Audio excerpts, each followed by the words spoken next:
बहुत समय पहले की बात है। कहीं दूर एक बड़ा जंगल हुआ करता था। उस जंगल में एक पीपल का बड़ा पेड़ था।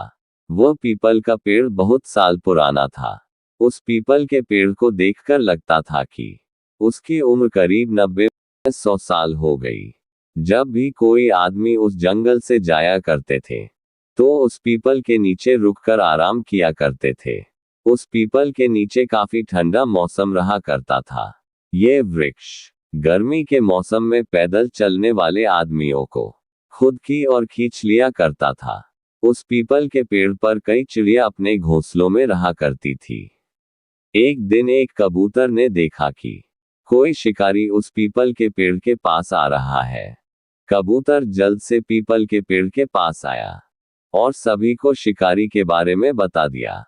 कबूतर ने कहा, देखो ये किस तरह से हमें अपने जाल में शिकार के लिए दाना डाल रहा है, पर हमें उस दाने की ओर देखना भी नहीं है। कबूतर की जानकारी देने के बाद उस पीपल का कोई पंछी भी उस दाने को खाने नहीं गया। दोपहर का समय था। आकाश में उड़ रहे कुछ कौवा का झुंड ने जमीन पर पड़े दाने को देखा।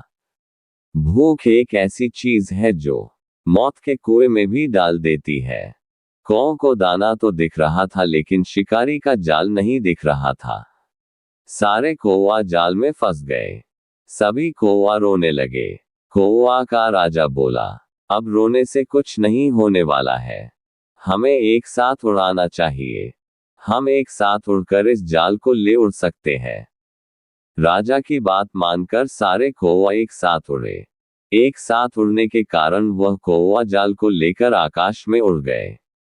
शिकारी का शिकार और उसका जाल भी देखते ही देखते गायब हो गया। इधर आकाश में उड़ने के बाद राजा ने कहा, हम सभी को उत्तर की ओर चलना चाहिए। उत्तर की ओर एक चूहा रहता है जो मेरा मित्र है। शायद वह हमारी मदद कर सकता है। राजा की बात मानकर सारे कौवा उत्तर की ओर चल दिए। चूहे के घर पहुंचने पर कौवा के राजा ने चूहे को बुलाया और कहा, प्यारे मित्र, आज हमें तुम्हारी मदद की जरूरत है। तुम इस जाल को काटकर हमें आजाद कर दो। चूहे ने कहा, ठीक है, लेकिन ये सब कैसे हुआ? कौवा के राजा ने कहा, भूख की आग ने हमारी आंख पर पर्दा डाल देता है। हमें भोजन तो दिखता है, लेकिन उस भोजन को देना वाला नहीं दिखता है। वह कैसा है, यह नहीं दिखता है। चूहे ने कहा, ठीक कह रहे हो दोस्त। चूहा जाल को काटना शुरू कर दिया। कुछ समय के अंदर ही चूहे ने सभी कौवा को से आजाद कर दिया। कौवा के राजा ने कहा, मैं तुम्हें किस मुंह से धन्यवाद कहूं? इस पर चूहे ने कहा, एक मित्र दूसरे मित्र के काम ना आए तो वह मित्र ही क्या, और उनमें मित्रता ही किया। इस कहानी से हमें ज्ञान मिलता है कि हमें किसी भी काम को एक साथ करना चाहिए।